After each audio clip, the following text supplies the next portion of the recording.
Assalamualaikum warahmatullahi wabarakatuh. Salam sejahtera untuk kita sekalian. Om Swastiastu, Namo Buddhaya, salam kebajikan. Jumpa kembali dengan saya, Domu Ambarita, Wakil Direktur Pemberitaan Tribun Network, pemimpin redaksi Warta Kota.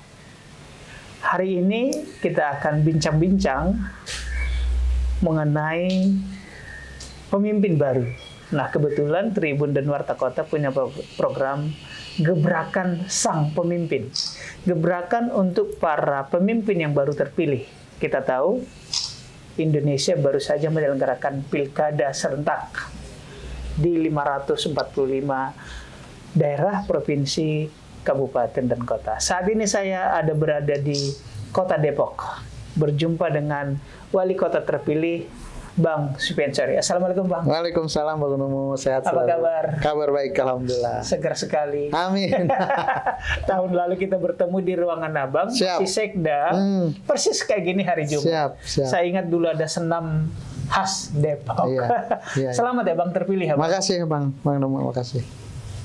Tribuners dan Sobat Warta Kota, beliau adalah mantan Sekda Kota Depok dan memilih undur diri untuk membaktikan, untuk memberi dharma bakti untuk Kota Depok, maju sebagai calon wali kota, dan alhamdulillah terpilih. Beliau terpilih sekaligus mengganti satu kepemimpinan partai politik dari PKS yang 20 tahun di Depok, dan Bang SS adalah dari Partai Gerindra. Partai Gerindra, di puncak presiden adalah Gerindra, di Jawa Barat juga Gerindra. Sekali lagi selamat ya, Bang. Ini Terima kasih. Kelihatannya alam semesta mendukung ini. Jadi dari pusat, provinsi, kabupaten. Pertama-tama apa barangkali komentar Abang atau salam Abang kepada pembaca dan pemirsa di Depok atas kemenangan ini? Baik, terima kasih Bang Domo. Assalamualaikum warahmatullahi wabarakatuh. Dan salam sejahtera buat kita semua, Bang Domo dan teman-teman Warta Kota yang saya hormati, Tribun News juga di dalamnya. Pertama, dalam kesempatan baik ini izinkan saya Supian Suri mewakili juga Pak Chandra mengucapkan terima kasih yang sebesar-besarnya kepada seluruh masyarakat Kota Depok, seluruh elemen masyarakat Kota Depok, para tokoh, para kiai, pemuka agama, para ustadz-ustadzah, dan seluruhnya para pemuka agama yang kemarin menjadi bagian perjalanan memberikan dukungan, termasuk anak-anak muda, semuanya luar biasa, para seniman, semua elemen yang memberikan dukungan, termasuk di dalamnya adalah dukungan 12 partai koalisi yang memberikan dukungan kepada saya, Partai Gerindra, Partai PD Perjuangan, Partai PKB, Partai Demokrat, Partai PAN, Partai P3, Partai Nasdem, Partai PSI, Partai Umat, Partai Perindo, Partai Gelora, dan Partai Buruh. 12 partai berserta seluruh jajaran pengurus partai dan seluruh kader partai yang kemarin luar biasa juga memberikan dukungan untuk kemenangan, dukungan untuk perubahan kemajuan Kota Depok. Dan alhamdulillah dengan semangat semuanya, dukungan semuanya, saya dan Pak Chandra dapat kesempatan untuk bisa melayani warga Depok 2025-2030. Luar biasa. Kami mencatat Depok 25 tahun usia kota ini, dan 20 tahun di dalamnya adalah dari teman-teman PKS. Baru kali ini non PKS yang menang, yakni Gerindra. Ya, apa sih yang Abang lakukan sehingga bisa menang kemarin? Ya, sekali lagi saya mungkin tadi di awal saya sampaikan kemenangan ini bukan hanya kemenangan saya dan Pak Chandra ya dalam konteks ini, tapi ini kemenangan kita semua, kemenangan masyarakat Kota Depok, karena sebagian besar masyarakat Kota Depok berjuang bersama untuk perubahan kemajuan ini. Sebagian besar masyarakat Kota Depok ternyata memang berharap ada perubahan buat kemajuan Kota Depok, dan alhamdulillah kesempatan itu diberikan ke saya gitu ya. Baik, Bang SS, kami menangkap aspirasi dari masyarakat, ada keinginan atas kampanye, janji kampanye. Ya, ini antara lain adalah perubahan. Yang konkret adalah infrastruktur. Kemacetan di Kota Depok, kita tahu kota ini dekat dengan Jakarta, sehingga kepadatannya aktivitas warga Depok adalah di Jakarta. Daerah yang selalu macet misalnya Jalan Margonda, Sawangan, Tol Iskandar. Khusus mengatasi kemacetan. Apa yang akan Abang lakukan untuk merealisasikan janji-janji ini?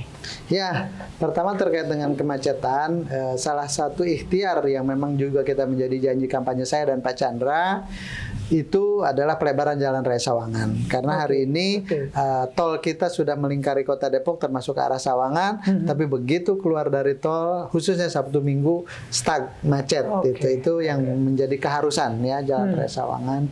Yang kedua adalah memaksimalkan jalur-jalur alternatif yang selama ini juga sudah banyak digunakan oleh masyarakat untuk ya tadi diperlebar sehingga makin banyak jalur alternatif. Yang ketiga adalah membuat jalur-jalur baru yang dimungkinkan mengurai kemacetan di Kota Depok. Misalkan salah satunya adalah di depan Terminal Jatijaya kita akan berusaha bagaimana bisa tembus akses dari wilayah Tapos sana bisa ke Jalan Raya Jakarta Bogor yang selama ini melalui Jalan Raya Cilangkap dan Sukatani Pekapuran.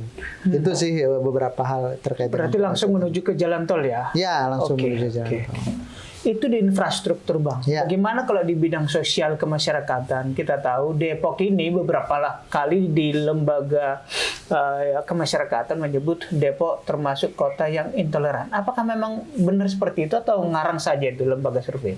Ya, ini menjadi apa ya, boleh dibilang pro kontra ya kalau cerita itu. Tapi saya nggak mau berpolemik pada pro kontra itu. Realitanya memang ada lembaga yang memang melakukan survei dan survei mereka lah yang akhirnya mereka publikasi yang menempatkan Depok pada posisi kota paling intoleran ya.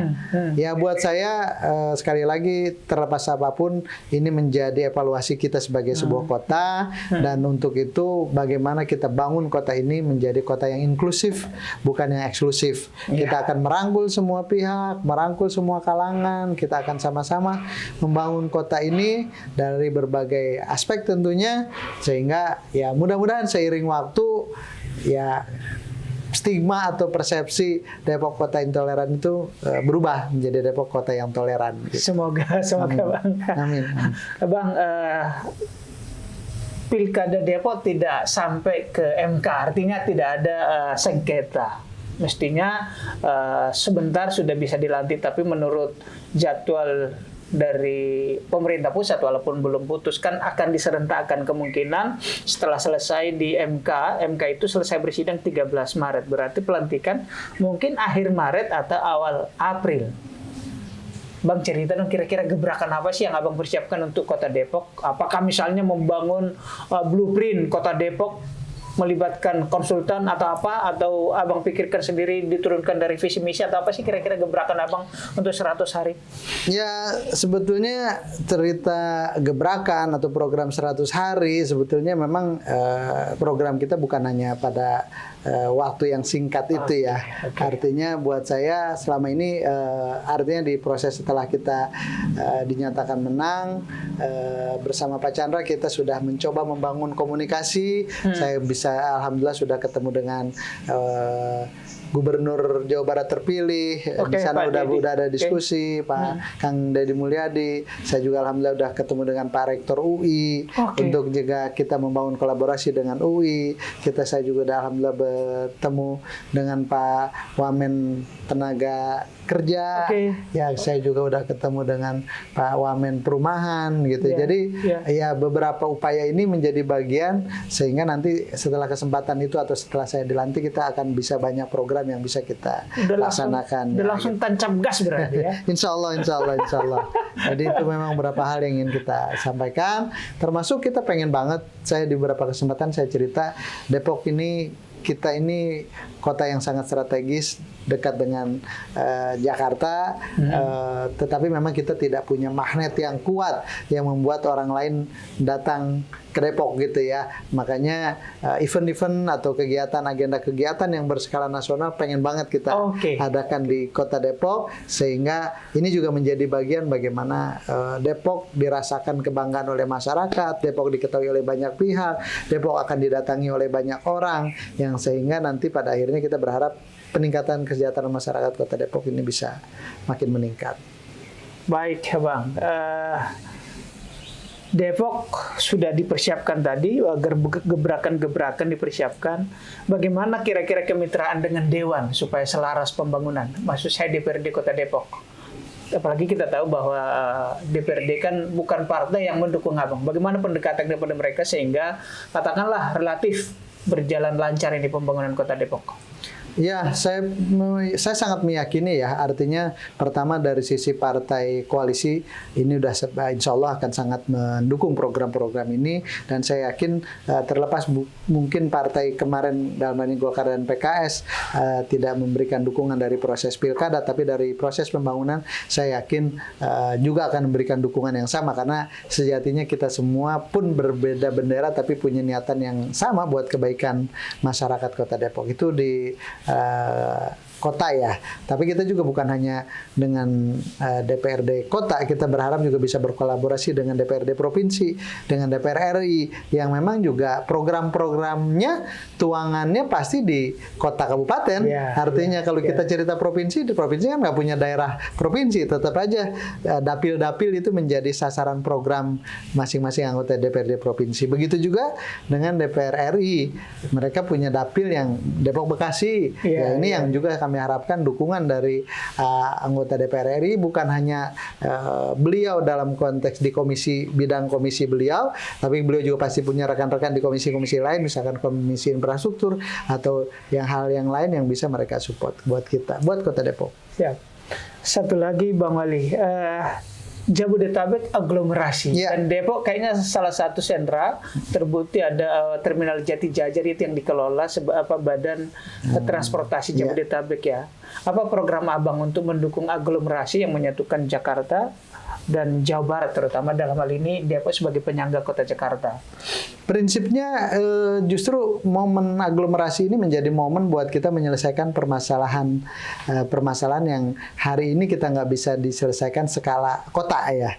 Misalkan hal yang saya sebut masalah sampah. Sampah hari ini hampir semua kota kabupaten punya permasalahan tersendiri, dan dihadapin sendiri-sendiri juga rasanya ya boleh dibilang semuanya masih kewalahan terkait penanganan sampah. Tapi saya yakin kalau misalkan ini aglomerasi sudah mengelola sampah terpadu, misalkan residu itu dikelola, kalau kita misalkan cerita mungkin teman-teman Nambo, ya bisa aja residu di kota kabupaten Depok, Bekasi, kemudian Bogor, ya pokoknya masuk wilayah aglomerasi ini dikumpul di sana, berarti itu kan juga menjawab kita itu. Jadi dari sisi penganggaran kita akan sangat terbantu, dari sisi kewenangan juga jauh lebih leluasa gitu. Seperti itu sih. Ini benar-benar terakhir. Gen Z dan emak-emak itu sangat banyak terlibat dalam pemilu, dan kemarin ada janji-janji Abang. Apa program Abang untuk Gen Z atau Gen Z atau anak-anak muda dengan Mama? Silakan Bang. Pertama dari teman-teman Gen Z, anak-anak muda, saya akan banyak mendengar apa yang menjadi harapan-harapan, dan ruang-ruang itu menjadi ruang-ruang yang akan sangat luas kita berikan buat anak-anak muda untuk menyalurkan kreativitasnya, kemampuannya, ide-idenya gitu ya. Makanya nanti akan banyak ruang-ruang yang kita berikan kesempatan, baik dalam bentuk event, dalam bentuk tempat, dalam bentuk komunikasi yang kita bangun dengan siapapun itu. Ya, jadi buat Gen Z hari ini banyak Gen Z yang hobi itu menjadi rezeki. Ya, artinya bagaimana misalkan yang suka game bisa kita salurkan, yang suka olahraga bisa kita salurkan, yang suka seni kita bisa siapkan gitu. Ini yang memang insya Allah kita akan siapkan. Kemudian di emak-emak, ya saya tahu juga apa yang menjadi harapan emak-emak gitu ya. Ini makanya kita ada program 300 juta, anggaran 300 juta per RW RW ya. Oke. Itu anggaran itu yang nanti sudah harus direncanakan di tahun ini untuk perencanaan penganggaran tahun 2026. Artinya program ini baru bisa dirasakan 2026. Di situ ibu-ibu bisa berdiskusi dengan para RW apa yang menjadi harapan di lingkungannya gitu ya, buat kegiatan KPKK atau kegiatan ibadah atau kegiatan kesenian, itu juga bisa disalurkan melalui program yang kita alokasikan anggaran 300 juta per RW setiap tahun. Ini insya Allah akan sangat merata di seluruh kota Depok, dan apa yang menjadi harapan-harapan tadi bisa dituangkan minimal dari pengalokasian dari angka 300 juta. Terima kasih Bang Sufyan Suri. Tribuners dan Sobat Warta Kota, kita tiba di penghujung. Kita minta closing statement dari Wali Kota terpilih Kota Depok, Bang Sufyan Suri. Silakan Bang. Baik, terima kasih Bang Domo. Warga Depok yang saya cintai, sekali lagi terima kasih atas kesempatan yang diberikan ke saya dan Pak Chandra untuk bisa melayani warga Depok. Untuk itu kami mohon dukungannya terus untuk sama-sama kita wujudkan apa yang menjadi harapan-harapan warga Depok, dan saya akan berkolaborasi dengan pemerintah provinsi, dengan pemerintah pusat, dengan seluruh pihak yang sama-sama kita punya niat yang sama buat kebaikan kemajuan Kota Depok. Mudah-mudahan kita semua sehat, dan insya Allah hadirnya kita, hadirnya saya, hadirnya kita semua memberikan kemanfaatan bukan hanya kita saat ini, tapi buat anak cucu kita ke depan. Terima kasih. Terima kasih Pak Wali Kota. Tribuners, Sobat Warta Kota, itu bincang-bincang kita kali ini. Tentu masih banyak sebenarnya kita mau dalami, tapi nggak apa-apa, ini baru preambul, ya kan, pendahuluan. Nanti beliau dilantik, kita bikin lagi podcast-podcast yang lebih menarik dan segmented. Itu perjumpaan kita kali ini. Saya Domo Ambarita, Wakil Direktur Pemberitaan Tribun Network, sekaligus pemimpin redaksi Warta Kota Network. Pamit undur diri. Assalamualaikum warahmatullahi wabarakatuh. Waalaikumsalam. Salam sehat untuk kita. Om Santi Santi Om. Terima kasih Pak Wali. Terima kasih Bang Domo. Salam hormat buat semuanya. Siap.